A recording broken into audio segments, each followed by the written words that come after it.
किसान दिवस आज, किसानों को समर्पित होता है यह दिन।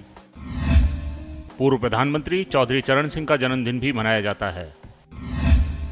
किसानों के हितैषी थे चौधरी चरण सिंह। भारत एक कृषि प्रधान देश है जहां की जनसंख्या का एक बड़ा हिस्सा खेती किसानी के काम में मशगूल रहता है। किसान जब खेत में मेहनत करके अनाज पैदा करते हैं तभी वह हमारी थालियों तक पहुंच पाता है। ऐसे में किसानों का सम्मान करना बेहद जरूरी है। इस बात को ध्यान में रखते हुए 23 दिसंबर को किसान दिवस के तौर पर मनाया जाता है। भारत की अर्थव्यवस्था की रीढ़ की हड्डी कहे जाने वाले किसानों को आज का दिन समर्पित है।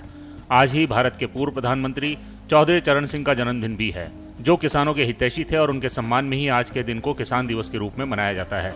उन्हें किसानों के मसीहा के तौर पर भी जाना जाता है। चौधरी चरण सिंह भारत के 5वें प्रधानमंत्री थे।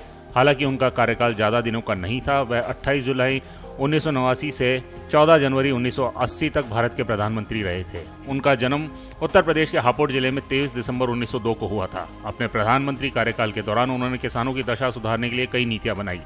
किसानों के प्रति उनका प्रेम इसलिए भी था क्योंकि चौधरी चरण सिंह खुद एक किसान परिवार से ताल्लुक रखते थे।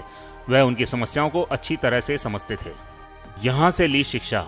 आगरा विश्वविद्यालय से कानून की शिक्षा लेकर सन 1928 में चौधरी चरण सिंह ने गाजियाबाद में वकालत शुरू की।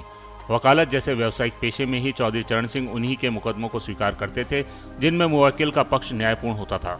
सन 1929 में कांग्रेस के लाहौर अधिवेशन के पूर्ण स्वराज उद्घोष से प्रभावित होकर युवा चरण सिंह ने गाजियाबाद में कांग्रेस कमेटी का गठन किया। महात्मा गांधी के साथ भी रहे। सन 1930 में महात्मा गांधी के चलाए सविनय अवज्ञा आंदोलन में शामिल होकर उन्होंने नमक कानून तोड़ने को दांडी मार्च किया। आजादी के दीवाने चरण सिंह ने गाजियाबाद की सीमा पर बहने वाली हिंडन नदी पर नमक बनाया। इस कारण चरण सिंह को 6 माह कैद की सजा हुई। जेल से वापसी के बाद चरण सिंह ने महात्मा गांधी के नेतृत्व में स्वयं को पूरी तरह से स्वतंत्रता संग्राम में समर्पित कर दिया। किसानों के नेता थे। चौधरी चरण सिंह किसानों के नेता माने जाते रहे हैं। उनके द्वारा तैयार किया गया जमींदारी उन्मूलन विधेयक राज्य के कल्याणकारी सिद्धांत पर आधारित था। 1 जुलाई 1952 को उत्तर प्रदेश में उनके बदौलत जमींदारी प्रथा का उन्मूलन हुआ और गरीबों को अधिकार मिला। किसानों के हित में उन्होंने 1954 में उत्तर प्रदेश भूमि संरक्षण कानून को पारित कराया। कांग्रेस में उनकी छवि एक कुशल नेता के रूप में स्थापित हुई। देश की आजादी के बाद वह राष्ट्रीय स्तर के नेता तो नहीं बन सके, लेकिन राज्य विधानसभा में उनका प्रभाव स्पष्ट महसूस किया जाता था।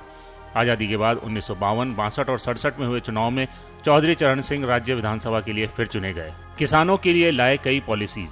चौधरी चरण सिंह काफी कम दिनों के लिए देश के प्रधानमंत्री रहे थे। वह देश के 5वें प्रधानमंत्री थे और उनका कार्यकाल 28 जुलाई 1979 से 14 जनवरी 1980 तक रहा था। अपने प्रधानमंत्री कार्यकाल के दौरान चरण सिंह भारतीय किसानों की दशा सुधारना चाहते थे और इसके लिए कई पॉलिसीज भी लाए। इसकी बड़ी वजह यह थी कि वह खुद भी किसान परिवार से थे और किसानों की समस्या को अच्छी तरह समझ सकते थे। चौधरी चरण सिंह अच्छे लेखक भी थे। इसके साथ उनकी अंग्रेजी पर अच्छी पकड़ थी। उन्होंने evolution of zamindari, India's poverty and it's solution और लेजेंड प्रोप्राइटरशिप जैसी किताबें लिखी हैं। 84 साल की उम्र में हुई मृत्यु। 29 मई 1987 को 84 वर्ष की उम्र में जनमानस का यह नेता इस दुनिया को छोड़कर चला गया। वर्ष 2001 में केंद्र की अटल बिहारी वाजपेयी सरकार की ओर से किसान दिवस की घोषणा की गई, जिसके लिए चौधरी चरण सिंह जयंती से अच्छा मौका नहीं था।